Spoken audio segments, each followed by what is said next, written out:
The iron buckled across Isabella's jaw, while Magistrate Pietro Vecchio watched every strap tightened with the same slow hand he used to sign verdicts. Fear sat under his ribs like a stone. He felt it when the leather bit the skin and when witnesses breathed in time with the buckles. Pietro kept his face still. He ordered Isabella to be fitted, and the tribunal answered by leaning forward in the candlelight. Isabella di Arco, Pietro, lean your chin down.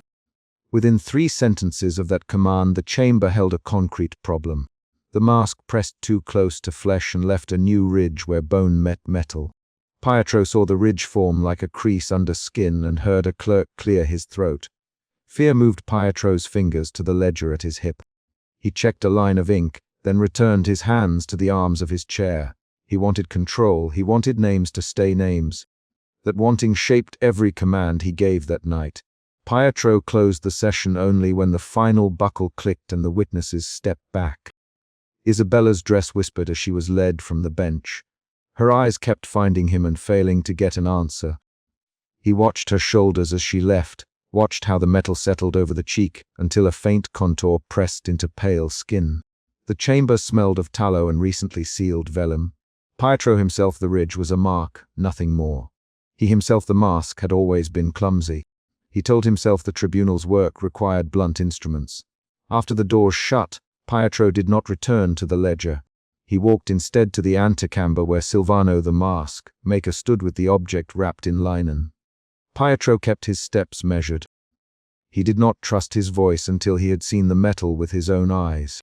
When Silvano unwrapped the mask in the low light, a strip of hair and a smudge of rouge clung to the interior edge like proof. Pietro's jaw tightened.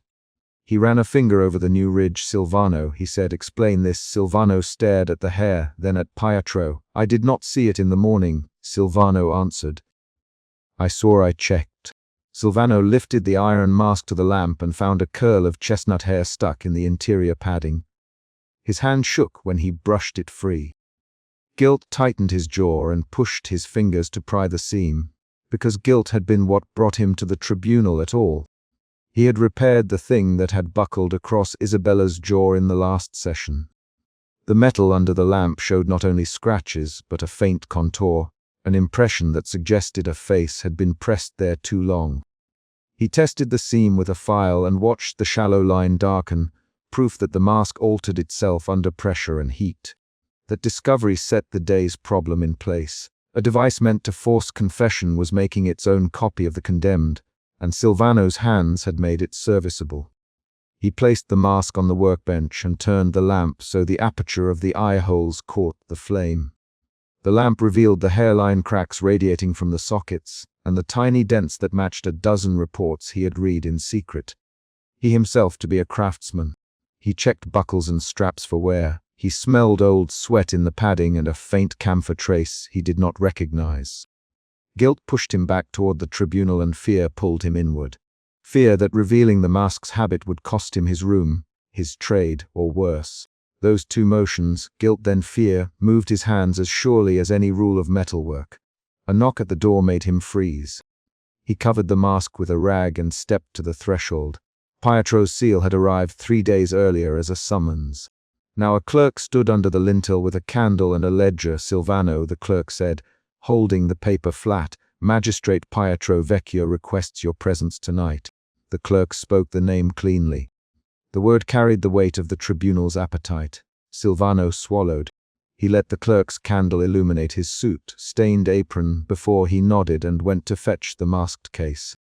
On the walk to the tribunal, Silvano replayed the last session in detail.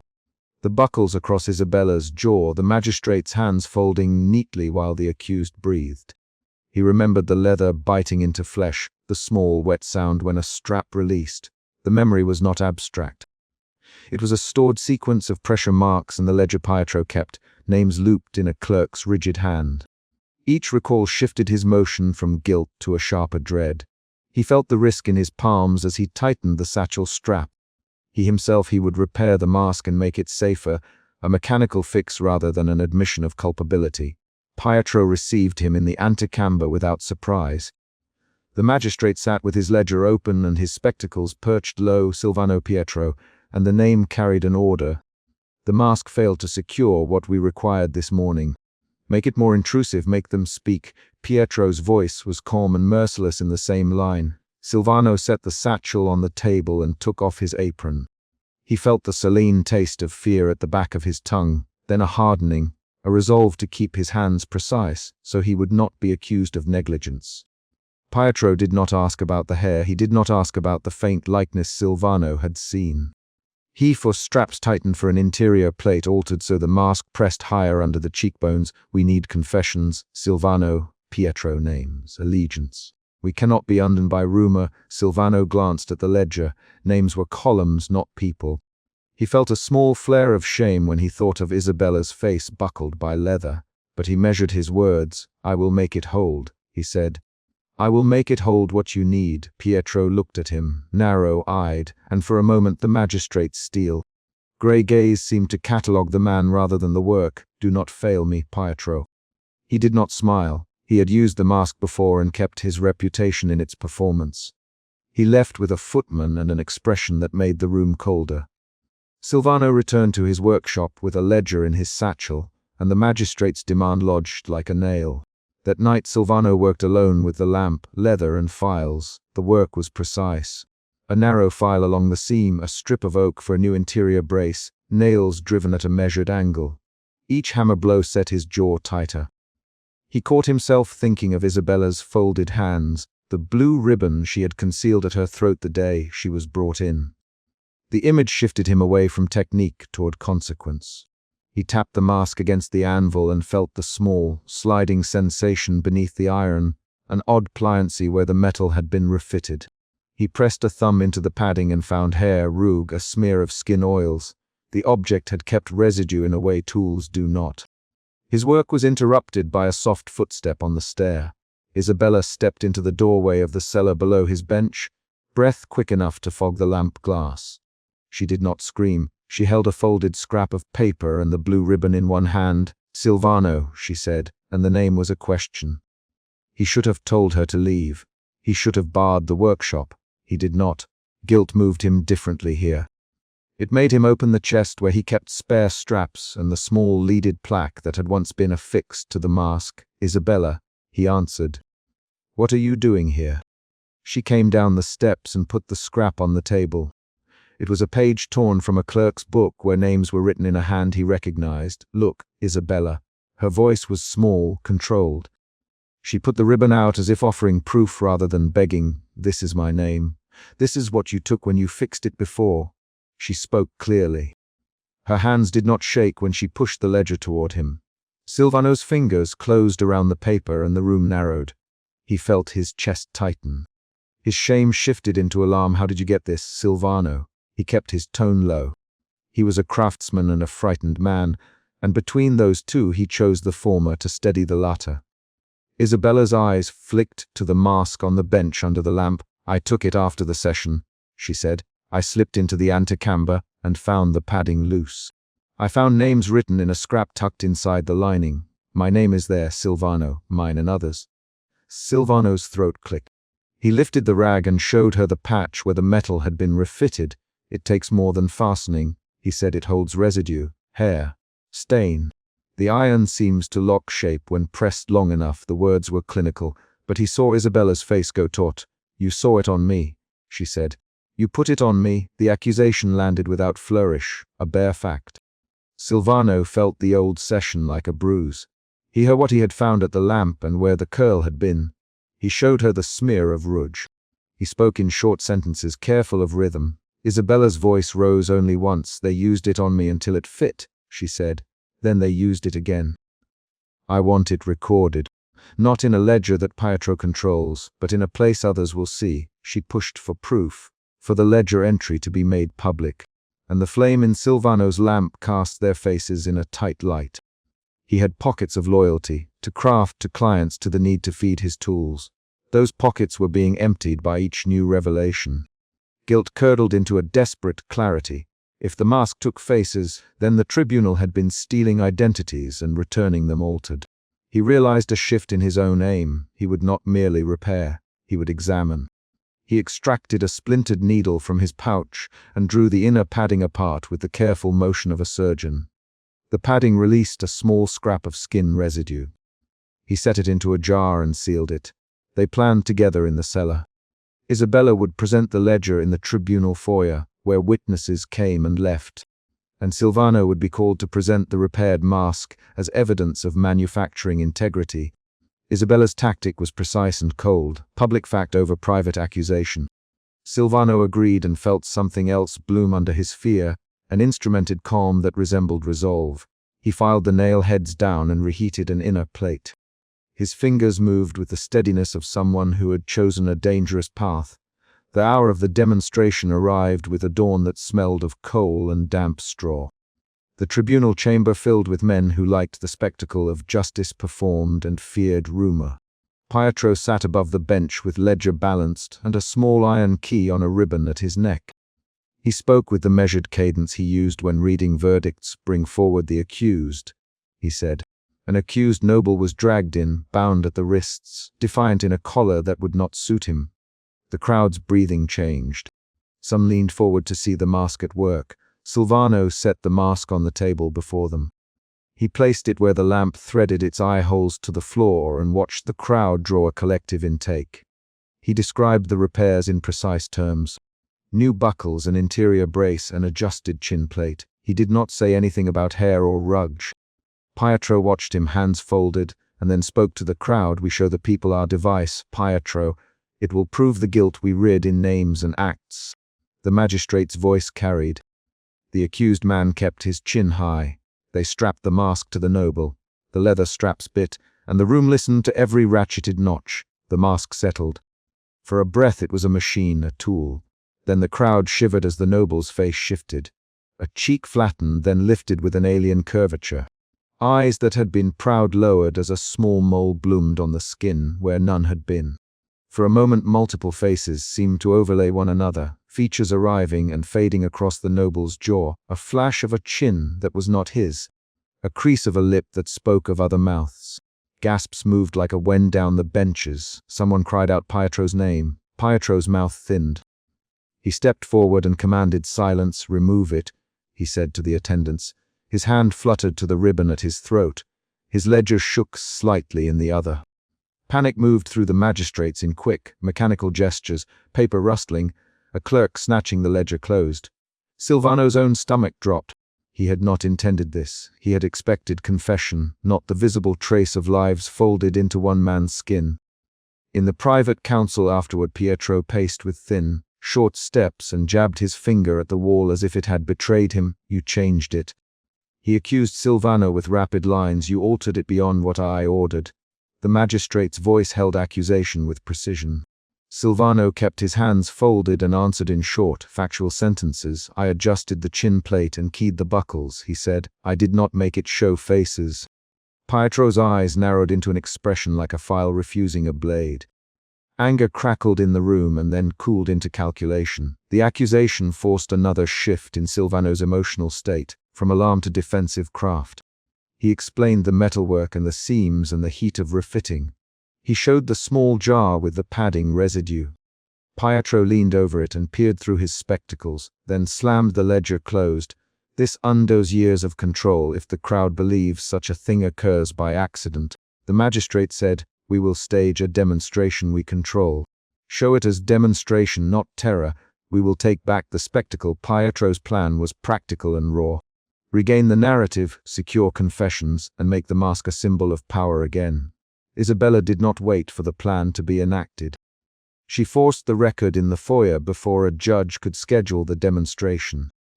She came forward with the ledgers she had produced in the cellar and the fragment of padding that matched her hair, and she spoke plainly to the assembly. "My name is Isabella d'Arco," she said. "My name is there in your book, and this padding has my hair." Her voice was measured and free of pleading. The crowd leaned. Men who had never seen her before recognized the blue ribbon and whispered. Pietro's face remained still until the murmur spread, then he rose with a practiced calm and requested order. The public shift in sympathy was immediate. Some benches receded from his authority. Pietro's control tightened into a gamble. He announced the demonstration to be immediate and insisted on a man from the nobility as the subject, to show the mask's impartial reach. He ordered Silvano to prepare it himself and to be present at the bench. He wanted to reclaim spectacle with a human show of dominance. In that moment, the magistrate's motives became visible. He feared the exposure of the ledger and the way names could undermine a system built on private punishment. Silvano felt the pressure and his hands moved faster in the preparations. At the demonstration, the chamber was fuller and colder than before. Pietro placed the mask on the table and said, "Watch how properly it compels truth." He lifted it with a ceremonious steadiness and then, in a move that stunned the witnesses, placed the mask against his own face. The room held a single, taut silence. Pietro's hands did not shake when he buckled the straps. He intended to show mastery through contact. He intended to show that the instrument obeyed the magistrate rather than the other way around. The mask reacted different from any mechanical part. At first it adhered like leather on bone, then the thin hairline cracks under the eyeholes darkened, and the strap threads drew taut. The magistrate's features blurred in a way that was physical and specific. The small scar at his left eyebrow softened and opened into a pale line. The deep nasolabial folds filled in as if the metal pressed into other cheek shapes. His steel-gray eyes seemed to pick up a wetness that was not his. He struggled for words, but they came out clipped and unfamiliar. The crowd saw not a man proving his control, but a face failing to hold together. Pietro's voice thinned. He muttered the magistrate's own name in a handful of short exclamations, then demanded silence. The mask continued to overlay other faces across his skin. A mole here, a crescent scar on the lip there, the small freckle by an eyebrow, features tied to names in ledger margins. Pietro reached to remove the mask, but for a moment his fingers faltered as if the straps had become fused to the skin. Silvano dove forward, hands working to undo buckles, pulling with the precision of someone trying to save a life. The room broke into shouting. Some cried witchcraft. Others called for mercy for the magistrate. Isabella stood with her ledger held flat under her arm. She did not shout. She watched the magistrate's features change and then fold into an unsettling sameness. Her eyes found Silvano. In that moment there was a complex exchange without words. Silvano's fear leapt into panic as he worked faster. His movements were jerky and desperate. He pried at rusted buckles and wrenched the mask free. When the mask came off, Pietro sagged and touched his face as if checking for a wound. He looked at the palms of his hands as if they were strangers, and his ledger lay open on the bench like a book exposed. The tribunal's image of control had been punctured. Some men in the crowd began to murmur that names were not evidence but trophies the device had taken. Pietro, who had once ordered straps tightened with the same calm hands he used to sign verdicts, now sat with his face uncertain in the light. Silvano fled with the mask under his coat. He ran through the side corridor and out a service door into a narrow lane clouded with coal smoke. He used alleys he knew from deliveries and ducked under the eaves of a tannery where night workers cursed at his passage. His leg burned with the exertion and his breath came hot and ragged. The motion turned fear into raw, physical flight. He did not stop until he reached the cellar beneath his workshop, where he slammed the iron door and set the lamp to the workbench. He laid the mask on the table and took the ledger Isabella had slid under his thumb earlier. He read names aloud in clipped phrases. Isabella d'Arco, he said, and then Gianni of the River, and Martino the Cooper. Each name was a notch in a truth he had helped construct and hide. He opened the jar with the padding residue and pressed the seal with a file. Guilt came back but was softer now. It had shifted into a bitter resolve that he would not be the only one to hide the object's evidence. He moved to hide the ledger where no tribunal hand would find it. Footsteps above rattled the stair. He froze and pressed his palms flat to the table. The sound was not the magistrate but the patter of someone else, Isabella descending quietly. She stood in the doorway with the blue ribbons still pinned, her face steadied. "What will you do with it?" she asked. Her voice was plain, no flourish. Silvano set the ledger in the center of the table and met her eyes. "I will keep it safe," he said. The sentence carried the weight of a decision beyond his craft. He felt his guilt transform into a protective motion. Not because he sought redemption, but because the ledger and the mask were dangerous to everyone involved. Isabella leaned in and ran a finger over her name on the page. "Then keep my name with it," she told him. "Do not let them erase it again with their book." Her hands were steady. He heard a firmness in her voice that was no longer solely fear but included an undeniable demand. Silvano took the ledger and then the mask. He wrapped the iron in oilcloth and lifted it with the same careful steadiness he had used for repairs. He slid the ledger beneath the mask, jamming it under the straps so the book would be heavy and not easily slipped out. He sealed the box he kept for finished pieces with pitch and then hammered thin iron straps across the lid. The motion of locking the chest was deliberate and final. His resolve had shifted yet again, from guilt to alarm to an action that might be called protection. Before he could breathe the weight of the chest into the back of the shop, the stairs creaked and a light footfall stopped at the threshold. Pietro had not died of the mask's contact. He had retreated to his rooms in stunned rage and now had come with 2 clerks and a single demand. He paused in the doorway and looked at the sealed chest. "I will have that mask returned to the tribunal," he said. His words were measured and the threat was practical. "Give it to me." The magistrate's voice had regained a component of authority, but it was brittle. Silvano set the chest between them and did not look away. Isabella moved to his side and laid her hand on the lid. "We will not give it to you," she said. The line was short. Pietro's nostrils flared. "Isabella," he said, as if warning. The name rang in the small room like an order. A rapid exchange ensued. Pietro demanded the object. Silvano refused. Isabella insisted the ledger remain safe. The words were short and tight, 3 to 5 exchanges like a forced argument where stakes had teeth. Pietro's men took a step forward and Silvano's fingers tightened on a hammer by habit. Isabella's hand did not move from the chest though she was unarmed. The confrontation was public in its intensity though private in its place. In a craftsman's shop with oil, smudged walls, power and paper faced off. Pietro barked in order to seize the chest. One of the clerks reached for it. Silvano shoved the clerk aside, an action sharp enough to make a sound like a struck plank. The clerk stumbled and swore. Pietro's face turned red. Pietro realized the costs would escalate quickly. He made a decision that revealed both desperation and calculation. He would not take the chest by force here and risk a scandal. Instead, he offered a bargain. "Give me time," he said.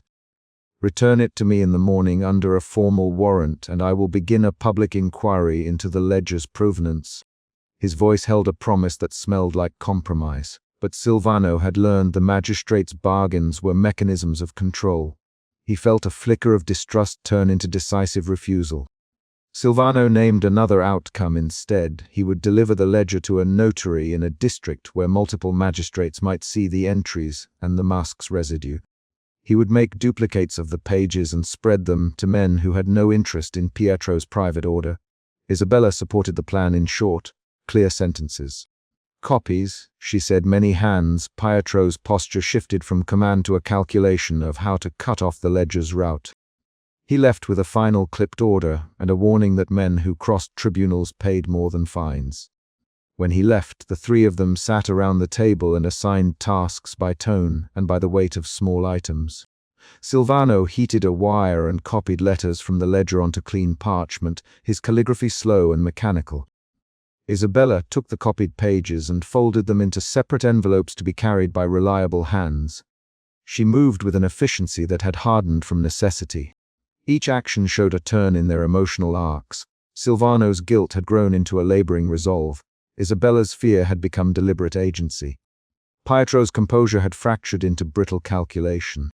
The next morning Silvano closed the shop behind him with the chest still locked and bearing the mask beneath oilcloth. He walked to the first notary with a satchel of copies and a heart that beat too fast.